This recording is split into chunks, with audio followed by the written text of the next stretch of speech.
Hello, hello, hello, hello mga ka-AIP. Isa pong muling pinagpalang araw para sa bawat isa sa atin at tayo po ay magpasalamat sa Panginoon na tayo po ay patuloy na binayaan ng pagkakataon para muli makatanggap ng kanyang inilaan pang araw-araw na pagpapala sa ating buhay. Tayo manalangin, salamat po ng marami Ama, ikaw po ang maluwalhati, ikaw pong malugod sa bawat mapapakinggan po namin. Salita mo, maging pagpapala po ito sa bawat isa sa amin. Thank you Lord, in Jesus name. Amen and amen. So, ang aking pong ibabahagi po sa inyo ay pinamagatang pinakaligtas na landas o the safest path. Matutunghayan po natin yan sa Proverbs chapter 3 verse 5 to 6. Sabi niya, sa Tagalog ko na lang basahin dahil maikli lang po yung oras natin. Magtiwala ka sa Panginoon ng buong puso mo at huwag kang mananalig sa sarili mong karunungan. Kilalanin mo siya sa lahat ng iyong mga lakad at itutuwid niya ang iyong mga landas. So, napakagandang pangako po ng Panginoon sa atin para tayo po ipalalahanan dahil alam ng Diyos na lahat tayo ay may mga desisyon na kinakailangan gawin sa araw-araw natin buhay. Minsan naisip natin, alam ko na ang pinakamabuti para sa akin. Ngunit habang lumilipas ang panahon, napagtatanto natin na hindi natin nakikita ang lahat ng mangyayari.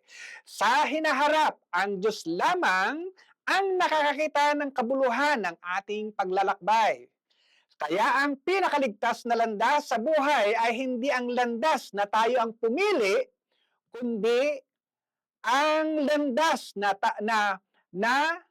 inihayag ng Diyos sa pamamagitan ng panalangin. So ulitin ko, ang pinakaligtas na landas sa buhay ay hindi landas na ito ay pinili natin, kundi ang pinili ng Diyos na landas na inihayag para sa pamamagitan ng pananalangin. Okay? So, ang sinasabi po ng Kawikaan chapter 5 verse 6 na huwag tayong umasa sa sarili nating karunungan. Hindi ibig sabihin ay isama na natin ang Diyos sa bawat plano. Ang ibig sabihin ay isama natin ang Diyos sa bawat plano at desisyon. Ang panalangin ay hindi lamang ng paghingi ng gusto natin, ito ay paglapit sa Diyos upang itanong, Panginoon, ano po ang iyong kalooban?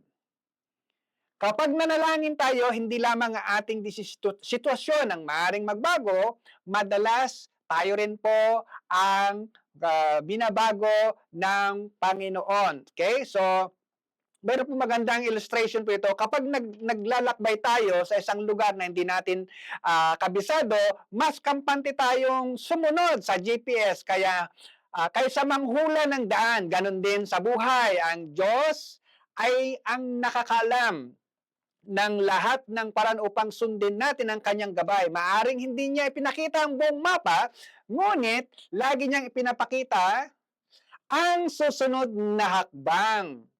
May magandang hamon po dito. Bago daw po tayo gumawa ng anumang mahalagang desisyon, kailangan daw muna natin manalangin. Bago sabihin, oo o hindi, tanungin muna natin ang Diyos. Bago kumilos, maghintay muna sa kanyang direksyon. Okay? So, meron po akong iiwang pangungusap dito.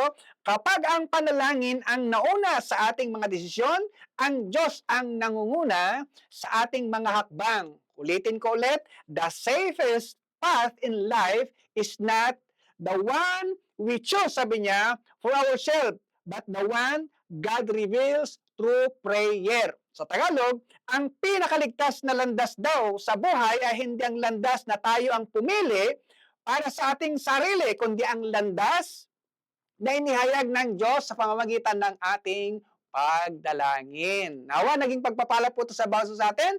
Tayo po'y manalangin. Ama, dakilang Diyos, salamat mo ng marami na patuloy mo kaming dinadala sa tamang landas ng aming buhay sa bawat araw naming paglalakbay, Panginoon. Ama, salamat po ng marami dahil sa nakakalito minsan mga landasin, mga pagpili sa buhay na ito, minsan namamali po kami. Kaya hayaan niyo po, Ama, sa iyo po namin inilalagak at pinagkakatiwala ang lahat ng aming mga desisyon sa araw na ito. Salamat po, Ama, sa pangalan ni Jesus. Amen and amen. Salamat po muli mga ka-AP at hanggang sa susunod. Bye-bye!